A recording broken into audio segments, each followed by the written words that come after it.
Well, hi everyone. Welcome once again to another very special episode. Again, we've got the lovely sister here, and I would like to say a big welcome to her. Thank you very much for joining us. Oh, I'm very privileged to be here today again, and I think we are doing the EGUSI pudding. It is. We are keeping in line with the theme of steaming or steamed food. So last time we did show you how to do cookie corn, and today we are working on EGUSI pudding. Yes. So what is EGUSI pudding? EGUSI pudding basically is this savory delicacy that originates from Cameroon. It is made out of melon seeds or sometimes even pumpkin seeds. We've got a wide variety, but we tend to cook it in the same way. Blend the EGUSI or grind the EGUSI and then add a few things to make it up. So we'll be showing you in a few minutes just what I am talking about. So let's go straight to business. Right here we have EGUSI, which Lydia has already ground, and then some stockfish. She's cut it up into little pieces. Lydia has dry goat, dry meat, boiled and then cut into little pieces, no bones of course. Right here, regular boiled beef. This one is not smoked. You know, she just likes to put a variety of different protein stuff to make it really exciting. And then we have some crayfish. And then Lydia, you go on. What do you have over there? Over here I have some chopped onion, some chopped leeks. I've also got some hot habanero pepper here. It's good to give your EGUSI pudding a little heat, but then it is optional. Yes. For this little plate here, I've got a pinch of salt. I have some garlic powder. I've got some savory seasoning and black pepper. You could just go for salt if you're not into savory seasoning. And last but not the least, we have I see 2 eggs here, right, and then some granite oil and the meat stock. Yeah. So Lydia would explain why meat stock instead of just water. Right. Yes, you could actually use water. Okay. However, I prefer to use meat stock because you maximize the taste and the flavors of the meat.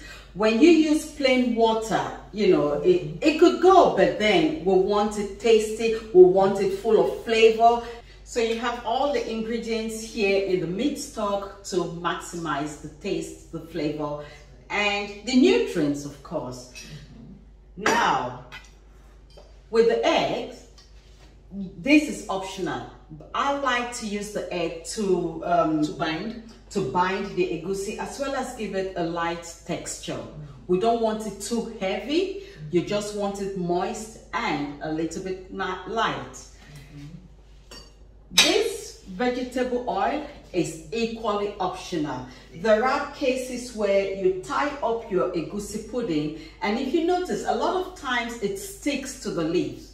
So a lot of your EGUSI pudding gets stuck on the leaf, and we use this to reduce the chances or the amount of the EGUSI that might stick onto the leaf. So this helps to glaze it. It does help to glaze it, as well as to stop it from sticking. Yeah, on the leaves. Yeah. So, but it is purely optional.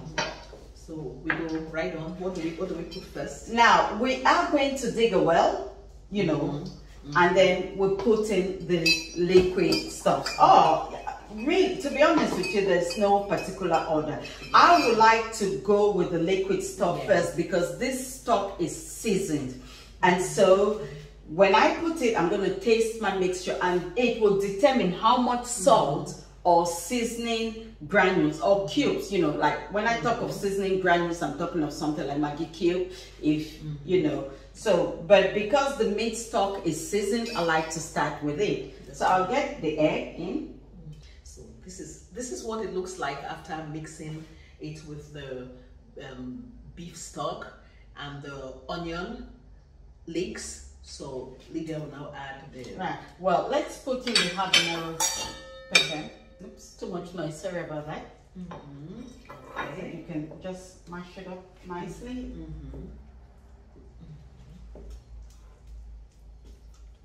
And then stockfish in there.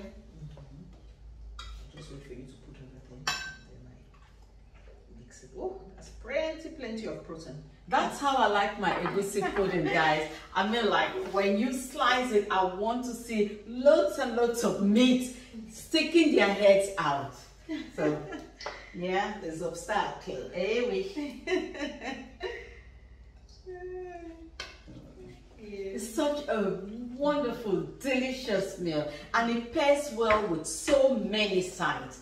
You could have it with plantains, with yams, with bobolo, miondo, oh God, even bread, and why not achu? Some people like a piece of egusi pudding by the side of their achu. It is amazing. Okay. Right, okay. It's ready for us to wrap up. Yeah. We've got the leaves ready there, and then, yeah, we shall wrap it up and steam on the fire. The original way of wrapping up your egusi pudding is by using plantain or banana leaves. This adds to the flavor of the egusi pudding as well as brings out its originality.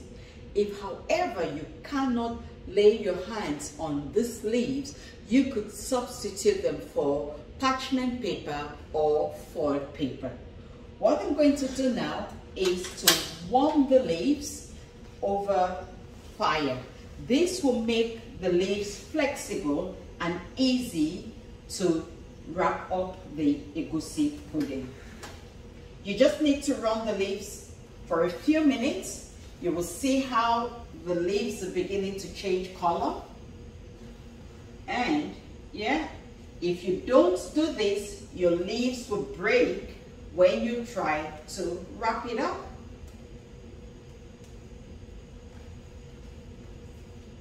Right, I'm going to wrap the egusi now, and again, it depends on the size and the shape you want to do. You could wrap it up in a bundle like a money bag, or you could do it like a tube.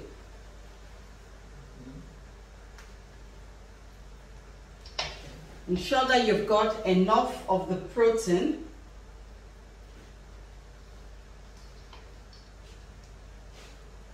And just like I did with the cookie corn, you just want to take this tip and take over to the side, and then you just roll it over.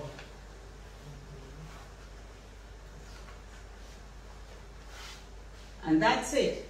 And now you want to do the ends, and then you tuck it under.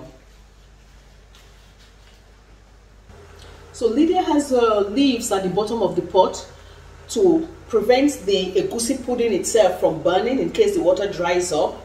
And then this is our wrapped egusi pudding inside the pot. Yeah, the pot, as you would notice, has simmering water. So that's it, just to help it solidify as it lands into the pot. That's right. So there you go, guys, the egusi pudding all wrapped up. And the amount of time you use to cook your egusi pudding depends on the size of the egusi pudding. It could be anything from 1 hour to even 3 hours. But this one is a medium to large size, so we shall be cooking it for about 1.5 hours. Yeah, that's correct. But before we pour more water, I'm going to cover our egusi pudding because we don't want the water to get inside. So that's why we cover it with extra leaves. Wow. Yes. This is going to be a perfect dish for Mother's Day. I'm just thinking about back in the days when my mom used to do things like this for us. So here's a chance to pay back. So you see, you can now pour the water on the leaf. A little bit at a time, guys, a little does it. Okay. And you have to keep checking the pot from time to time and topping it up with water until it is until the time is up, really. So 1 hour 30 minutes for this one.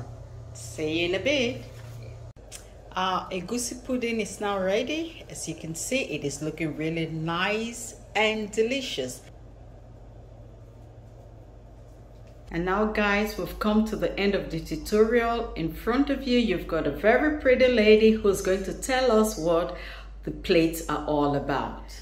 Oh yes, right here we have our egusi pudding, which is already cooked.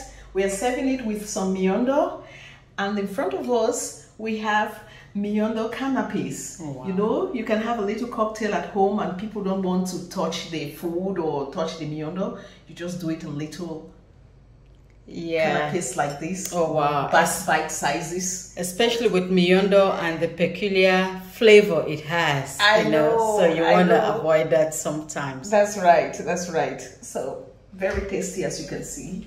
Thank you very much, and we'll love to see you here again some other time. Oh, the pleasure is mine, Lydia. Bye. Bye-bye.